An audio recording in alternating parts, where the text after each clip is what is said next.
Welcome to Get Your Goal with Paula B. I'm your host, Paula B. I'm a weight loss and menopause expert, certified life coach, and author of the book, Mind Over Menopause. On this podcast, we dive deep into the mindset tools and proven Get Your Goal formula that will help you lose weight for the last time. Are you ready to get your goal? Me too. Let's go. Are you ready to learn how to lose weight, love your body, and embrace life after 50 with a powerful new mindset? Mind Over Menopause, the new book by weight loss life coach Paula Bowers, is publishing June 27th, 2023 in hardback, digital, and audio formats. Pre-order now at getyourgoal.com/mind-over-menopause. Hello, goal friend, and welcome to episode number 289, where we're talking about easy weight loss.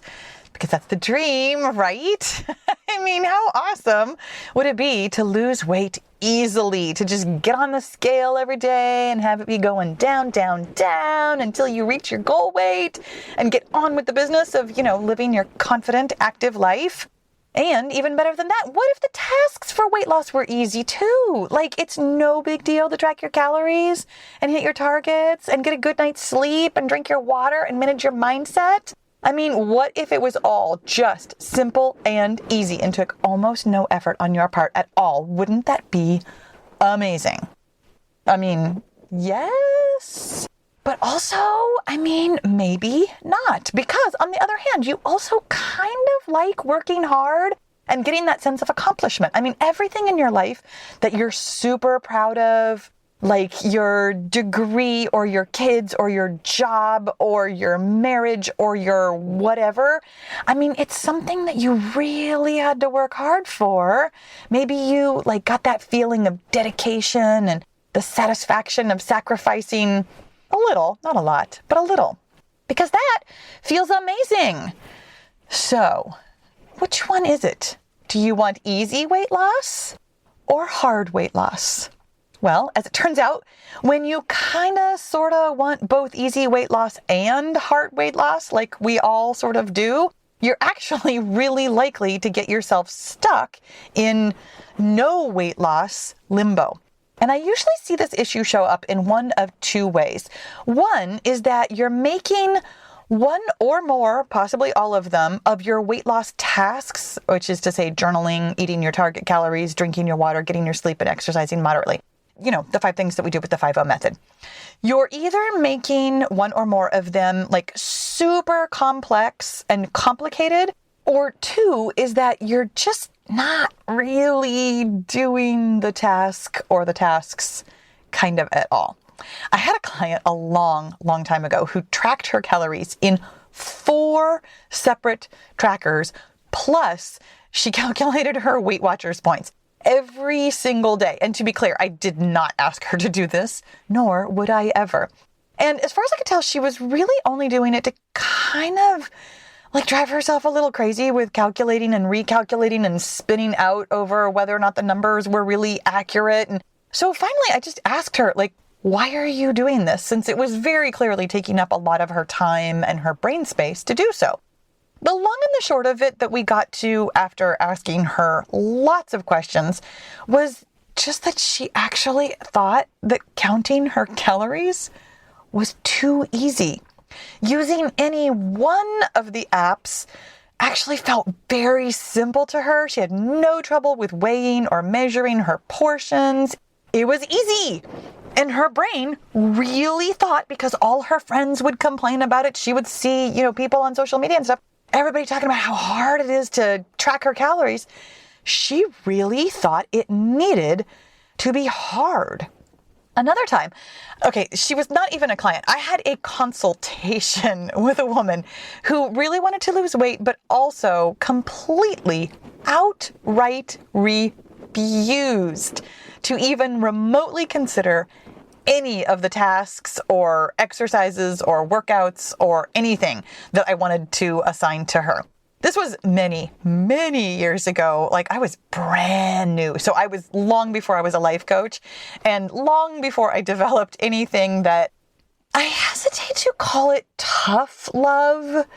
But I'm sure if you ask anybody in the Get Your Goal group, they'll tell you that my love can feel a little tough sometimes. Like, I am not afraid anymore. I used to be, but I am not afraid anymore to ask you kind of difficult questions and just sit in silence while you want to squirrel away from them. Side note, it's actually the power of coaching. Like, I'm not afraid of your thoughts. I'm not afraid of telling you that what you're thinking is a thought and pointing out to you that the way you were thinking about something right now isn't serving you. But I absolutely did not do that way back then. So this woman and I were having a consultation in a coffee shop, and I was, this young and eager personal trainer. I was literally like 40. Okay, I was 42, but still, so I was young, and I was describing for her what we do, and like, I was brand new at this, and I was like telling her all the results that she could get, and every single thing that I suggested, she just shot down. Everything was like, oh no, that's way too hard. Absolutely not. No. And I was just like, okay, well, with my voice getting really high, maybe we can figure something else out. Eventually, we both just left the coffee shop with, well, let me know what you decide. And of course, I never heard from her again. I do actually really wonder about her sometimes. I just, literally the day before I'm recording this podcast, just got a comment on my Facebook page from somebody that I used to train a long time ago who her experience of me as a personal trainer and now as a life coach was very different from who I am today.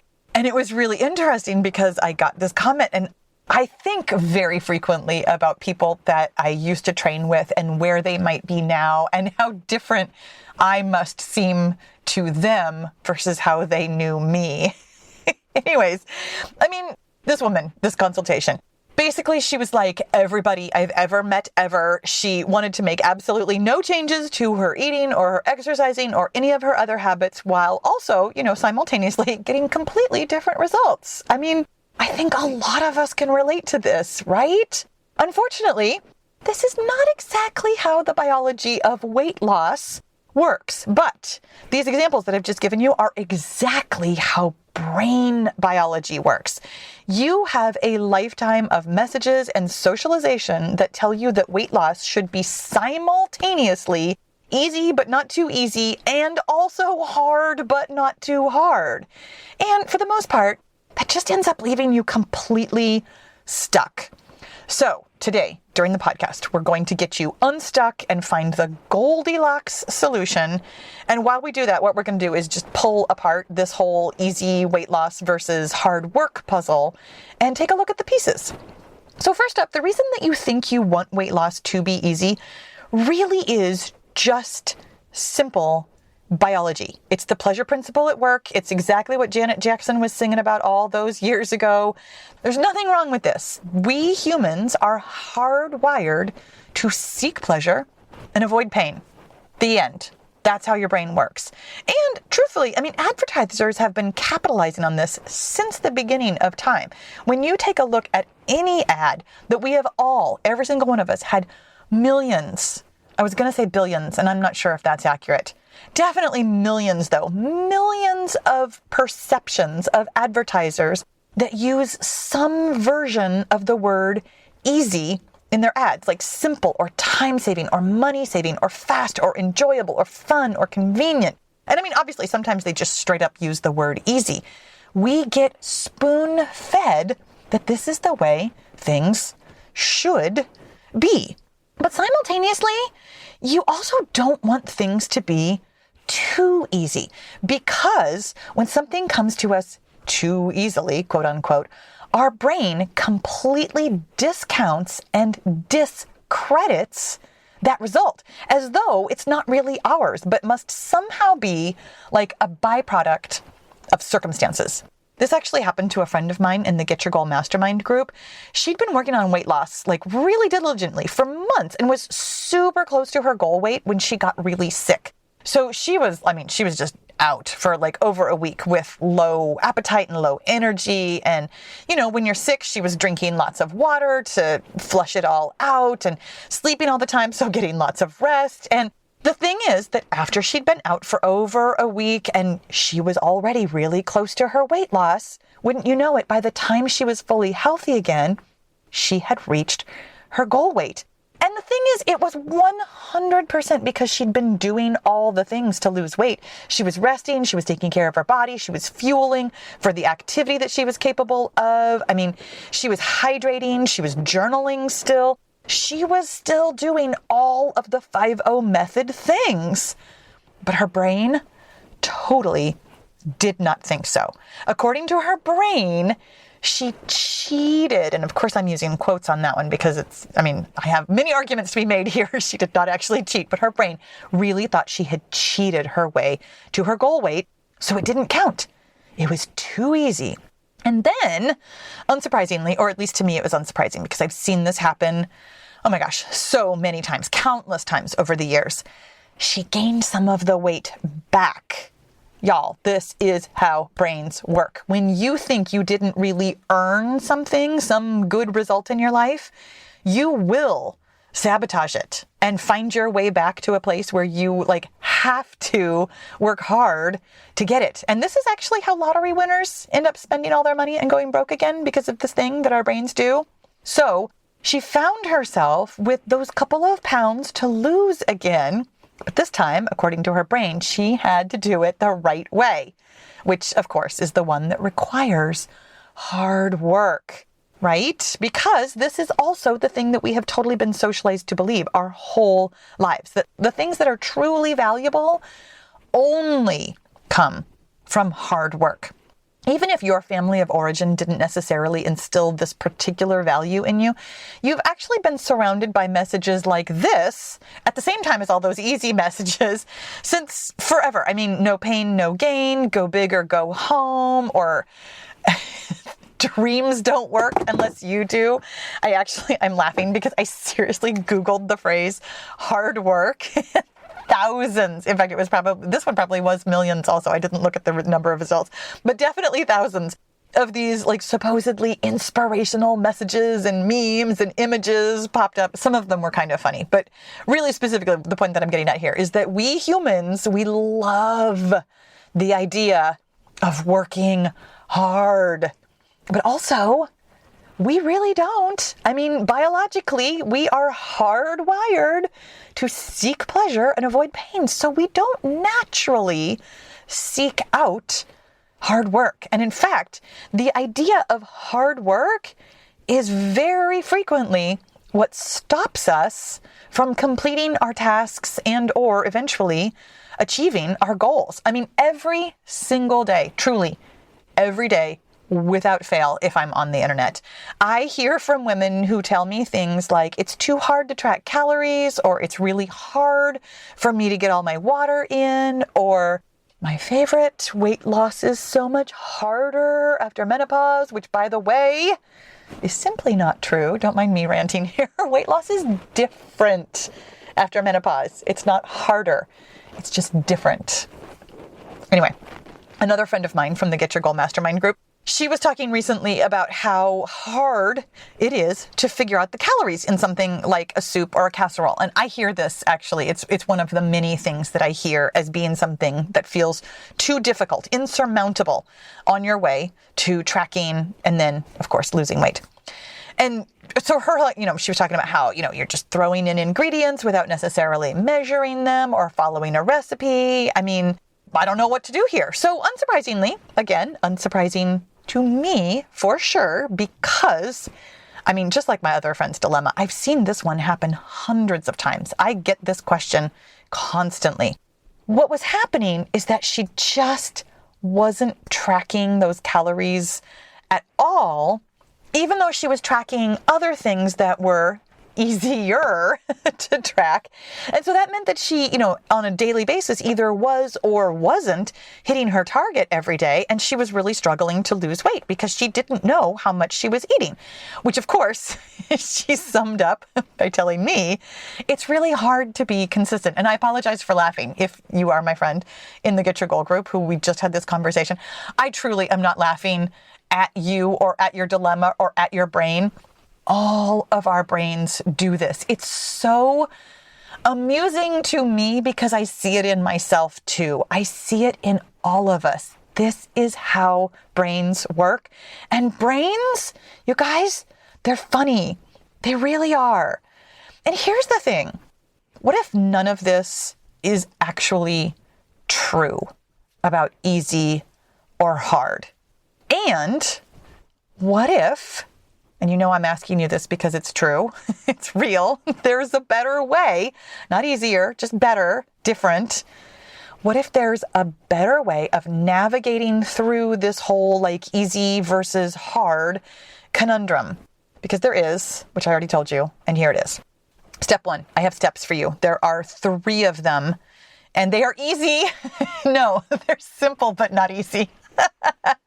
Step 1 is to just recognize how often your brain offers you too easy or too hard or easy or hard, or anytime you hear those words, recognize that your brain is offering you that word as a problem. When you start listening for it, at all, you're going to be amazed at how often it shows up in your head. Now that you've listened to this podcast, you're going to hear it not all day, every day, but what feels like all day, every day. And here's the really good news. This simple act of recognition for lots of us in lots of certain situations, the simple act of recognizing that your brain has offered you this can be enough all by itself to just take care of what you're struggling with. You'll recognize, oh, this is a thought and it's not helpful because I just listened to that podcast about it and there's something else that I can do about it. So step two, I'm going to call it optional. It's really, really helpful. But if step 1 basically takes care of things, dominoes start knocking over, you can skip to step 3. Don't skip to step 3 though, just because step 2 sounds harder to do.